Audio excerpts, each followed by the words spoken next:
Alright y'all, I just made it up here to the mountains to try and kill me a buck. I've always wanted to kill a buck in the mountains. I was out this way a year ago and I found some deer. The plan was to go start in that spot, but I got another couple spots. I've been dropping pins on Onyx of terrain features, and I don't know if it's cutovers or tornadoes that went through thicker spots, just habitat change. So I've been dropping some pins on Onyx. I won't get to check them all out. I'll probably check one other spot out, but I do plan to go in where I was a year ago. We're just gonna walk this logging road and look at the squirrels. We only got like 10 minutes till sunset.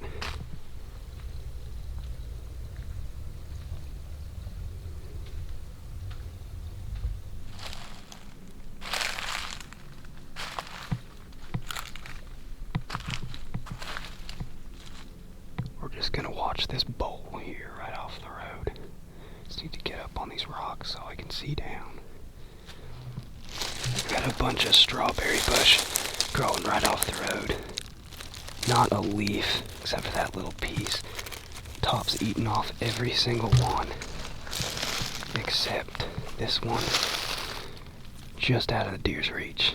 The only leaves on the plant. Always a great indicator that there's deer in here. They absolutely love it. They call it deer ice cream. We got about 30, well, the sun's still on the mountain peak, so we got a little more than 30 minutes of shooting light. And we're just going to spend it right here, because why not?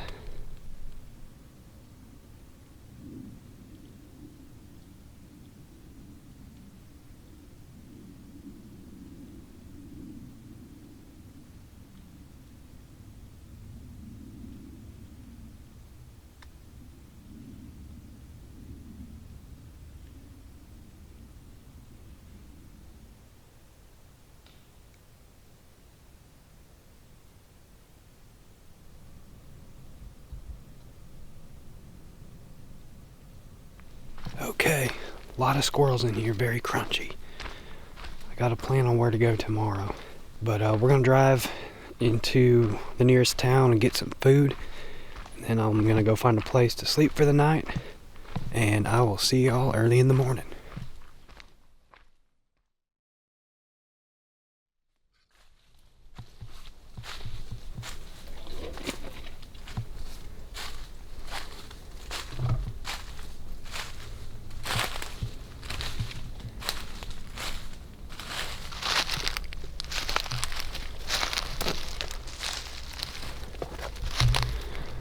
Okay, we're going up to a spot that I hunted last year.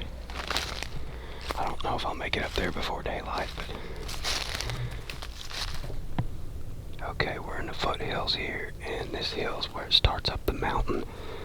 There's a bench up there where I found deer last year, so we're trying to get there.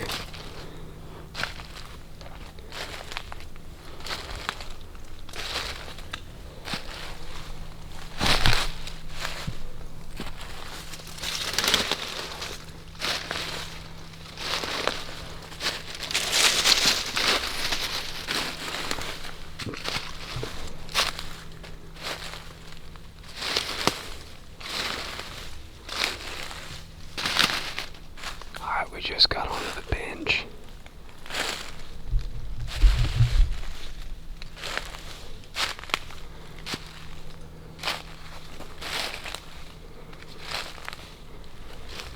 I had to take a layer off and I'm still sweating. I got a backpack with a warm coat and all my snacks and everything so I could stay up here all day. And stuff to quarter a deer out if I kill one. We're on the bench. I'm going to go down it a little ways because that's what I did last year and found deer pretty quick. Just need to find a place to sit. Thermals are still coming off this mountain going downhill kind of, so rather than sit up high and look down over the bench, I'm going to sit on the low end and look up the bench because that'll be better for the wind. This tree looks like a good place to sit. Got a blow down root ball for cover. We can see pretty good ways. A bunch of rocks on the uphill side where it starts to go up steep again. I'm guessing deer bed in the rocks and they bed on this bench too. But they also travel this bench quite a bit from what I could tell last year.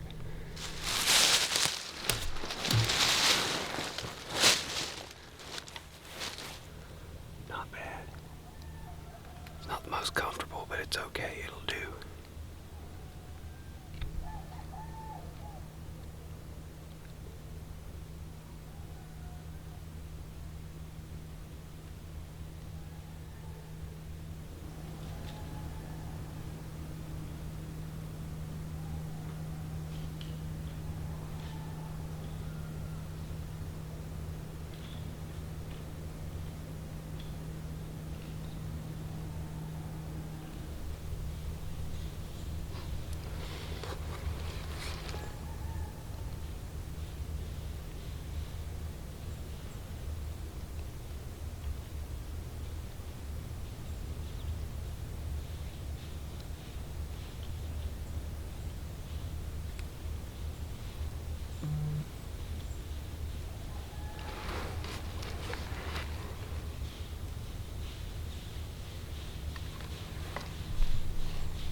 Me downhill. He's dead.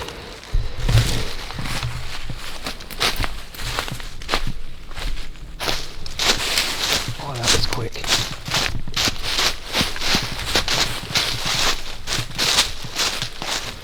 Whew. Talk about quick. Good night. That's a nice deer. I sat in a bad spot. He skirted just below me. And it sounded like another one. There's turkeys flying down. Check this deer out.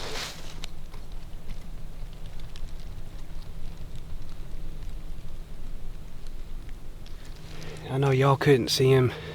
He had the camera pointed left. He got past it behind me, and he was quiet for a while. I thought the wind was going to go down to him, but then the wind switched. But then he started stomping. I thought, I'll bet it's a nosy doe or something. And it was stomping. It sounded like I could almost see it. I just kept looking over my shoulder, and all of a sudden I see the top half of his body and this big wide rack looking right at me. And I slowly get my gun up, and he looks the other way, and I get to where I can sit up high enough where I'm not going to shoot a rock, because I could only see the top half of him. So I stretched up and I could see most of his body, and I put it high shoulder and shot him. That's all there is to that story. I just walked in here this morning. See, I found this spot last year, a year ago, and I knew I liked it. I walked up, slipped up on 2 or 3 does, and then later in the evening I had a young yearling buck, 5-6 point, cruise by, and then I had to go home. I said, I'm gonna be back here, same time of year, and it was worth it. There's something, I think there's turkeys right. Yeah, there's turkeys right below me. I hear them.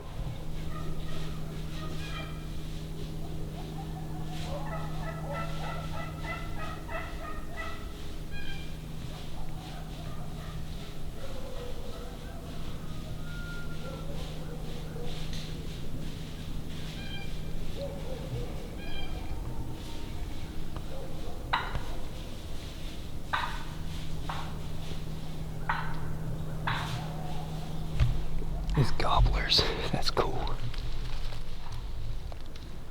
So I was sitting right there, and he was standing right here. It's about 30 yards. I brought stuff with me, some plastic bags. I got this whole kill kit from Deer Age, which, by the way, I'm gonna send his jawbones off, or send his front teeth, sorry. I'll look at the jawbones myself and send his front teeth off, get him aged at a lab just out of curiosity, see how old of a deer. I'm guessing a 3.5-year-old just by looking at him. Oh, it's got a reminder, don't forget to pull your teeth for aging. I'll remember. Wet wipes, I don't even know what else is in here. But yeah, they sent this to me a while back, so I figured I'd bring it in case I need to quarter one out in the hills.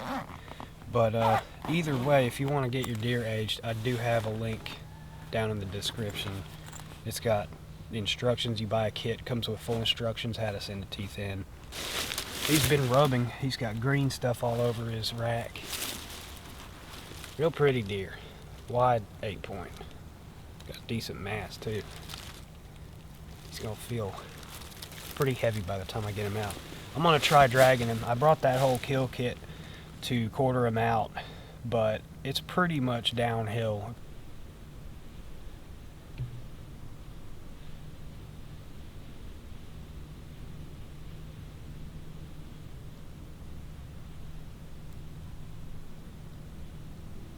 There's more deer running through the woods, running around like 80 yards out.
think one of the does saw me and busted me.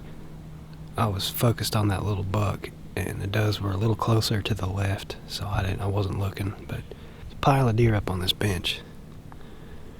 There's an old tack trail coming up the mountain. I passed a couple of reflective tacks. They've been there a while, but I'm sure somebody else has killed one up here at some point. Heck of a nice morning. Shot a nice 8-point. Had a whole flock of gobblers walk up on me, and then a little buck chasing does around. Now the fun part. We gotta get this deer out of the woods.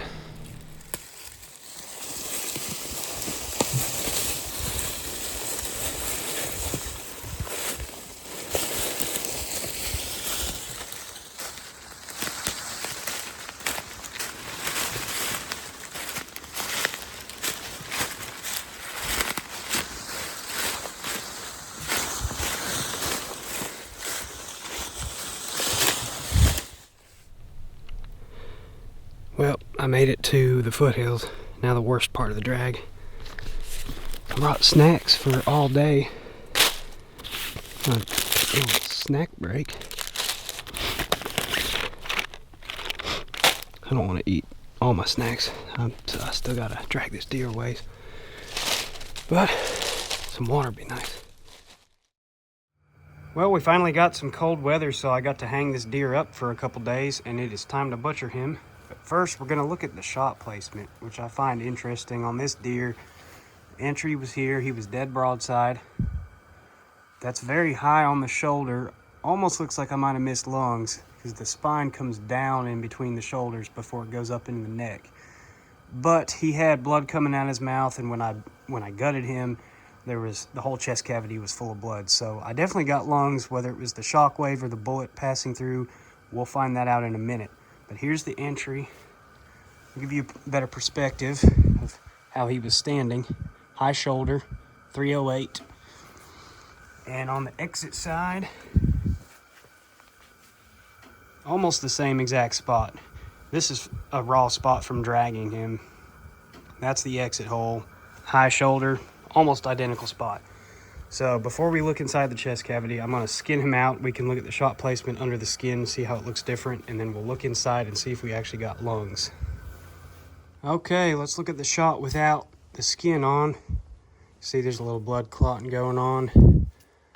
So I think the entry hole was right around here. It's actually harder to find without the skin on, but we know it was high towards the rear of the scapula.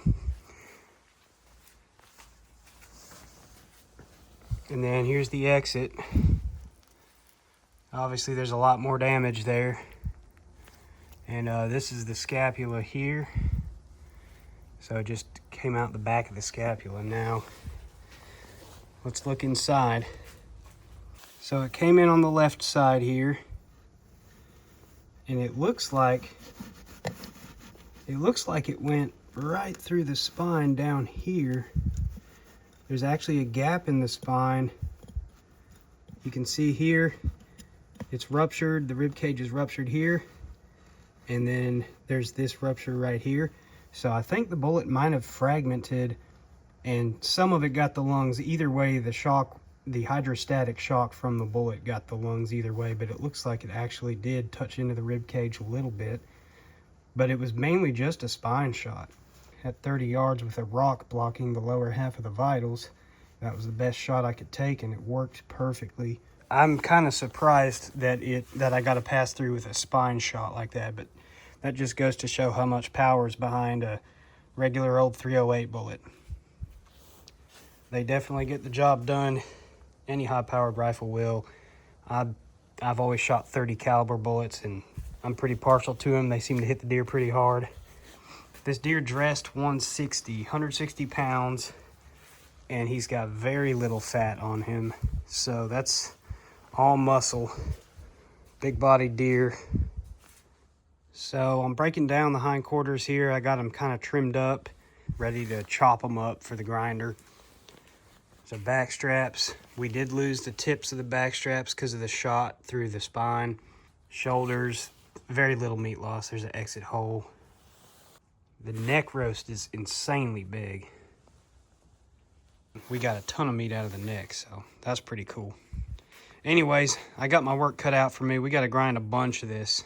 I got 2 grinders and a vacuum sealer. So hope y'all enjoyed. This is a fun hunt. I'll definitely be back.